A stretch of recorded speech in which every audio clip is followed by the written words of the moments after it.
Just an intimate little square that's been turned into a restaurant seating. And next to it is this Eastern Orthodox kind of a little chapel, I think.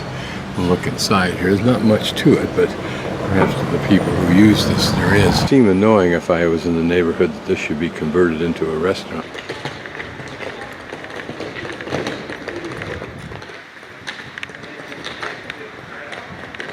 Well, presumably important in its day. This building is one of the most distinguished upper-class palaces in Old Town, built in 1670 to 1674 by Axel von Rosen, official of the Swedish government.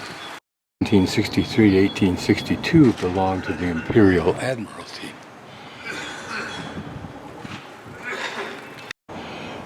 Doesn't seem to have the same vintage as these two old buildings. We'll go see what the placard says about them. This first building, the yellow one, is the Tallinn Brotherhood of Blackheads, 1399. Festival hall added in 1531 to 32. It is the ornament paintings on the window. Impressive front door. Carving. Notice the carved panels all the way up through this building.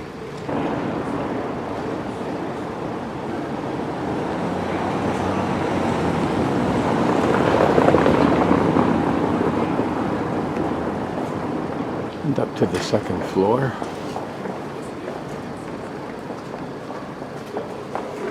And up to the third floor. And finally, up to the fourth floor. This looks like two buildings, and it certainly once was, I believe, but it's apparently treated as one building, only has one main entrance. We've traipsed this street before, but from right to left, turning at the intersection I'm at right now. To our right, you'll recall this building. The Cnute Guild of German Handicraftsmen, first mentioned in 1326, apparently around 1863 were in possession of 3 medieval gabled plays, and concerts have been exhibited here since 1785. Another large building. All things considered, would normally hold 3 or 4 of the really old ones. One of those rare moments when there's not a lot of kiosks in the center of the square, as there was yesterday, perhaps related to the number of cruise ships that are in town. But the tours, of course, are here. Now inside the pharmacy and museum. It's a functioning pharmacy. I think it has been since it opened. Notice the checked huge slabs of wood. That one looks to be more than 2 feet wide. It's for distilling water. A recognition that purity was essential in creating pharmaceuticals. Here's some kind of a mixing or grinding. Might have even been a grinding device, I think, turning something into a fine powder. Here are a press for tincture and oils.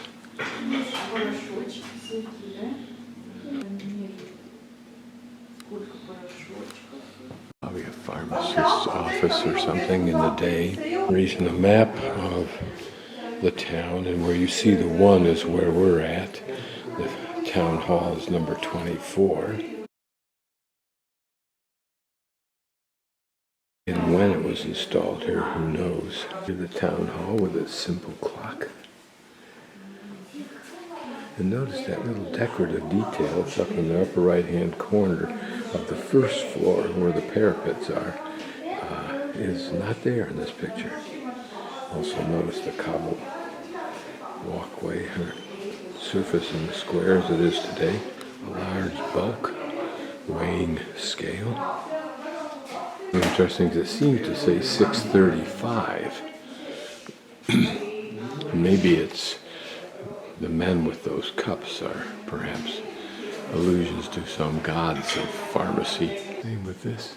And are those two snakes, and do they somehow have something to do with the pharmaceutical symbol? Polar meter. Have to go look that one up. I understand that it looks like a smaller version of a press or device for mass-producing pills. It compresses and puts in serrations so that the cork will fit in the hole really tightly when it expands. Called corking machines. And then these nippers probably cut off the cork. Now this is a device for making pills also. Don't see how. This shop has operated since 1461. More elaborate scales. Plumb bob hanging from the right elbow of this person. What does that symbolize? Medicinal plants were stored in wooden chests like this upstairs in the attic. An early microscope. These are chamomile combs. Have to look at the chamomile plant, see how that's used. Use a sieve for herbs. Maybe that's one of the origins of the word Vaseline. A thermometer. For those with heart problems, perhaps. This is scorched hedgehogs, dried deer penises, bleached dog feces. Other examples of remedies from 1695. Well, that's only 220 years ago. Instead of buying your pharmacy, you went out and chased it. Parched bees. Mummy fragments. There's fat. Snake fat. Can you believe it? Well, entranced with the home remedies, I almost missed this very old painted woodwork.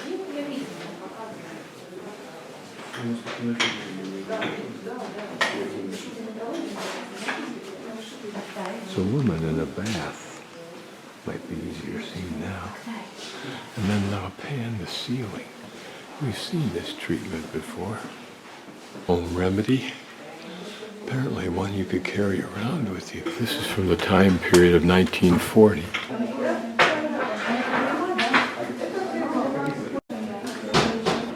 Last 8 hours. Yeah, this would be fine, I think. Inside the pharmacy's interior entrance is this pretty spiral staircase. This is the chocolaterie that I've been looking at for the last week or so. It's usually closed when I get here early in the morning, but they graciously allow me to take my video.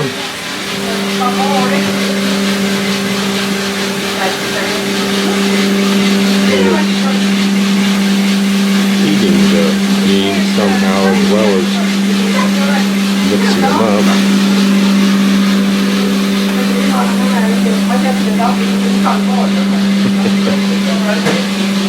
Here's some of the things you could buy,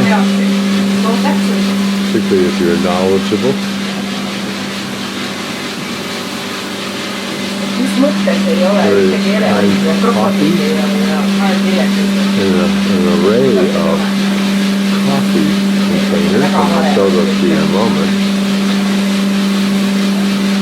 For example. And then, how do you say, tumbler? Mm-hmm. Oh, okay, the tumbler. Yeah. Yeah, okay. And it's doing like this and goes that. And then when they're done, you drop them into here? Yeah, exactly. Oh, yeah. So they are, right now they are like this. Oh, okay. Oh, good. Thank you. It's like cooking. Yeah. Thank you. And you smell and you see and you Yeah, you can smell when you, yeah. Thank you. This is a family operation. I had a long chat with the lady who is the young relative operator, and they also own this cafe down here. There's a toilet there. So you can see that little coffee shop belies the size of their operation. Went to a nearby business to find a bathroom, and Here's a kid's painting. I assume it's a kid's painting of the wall.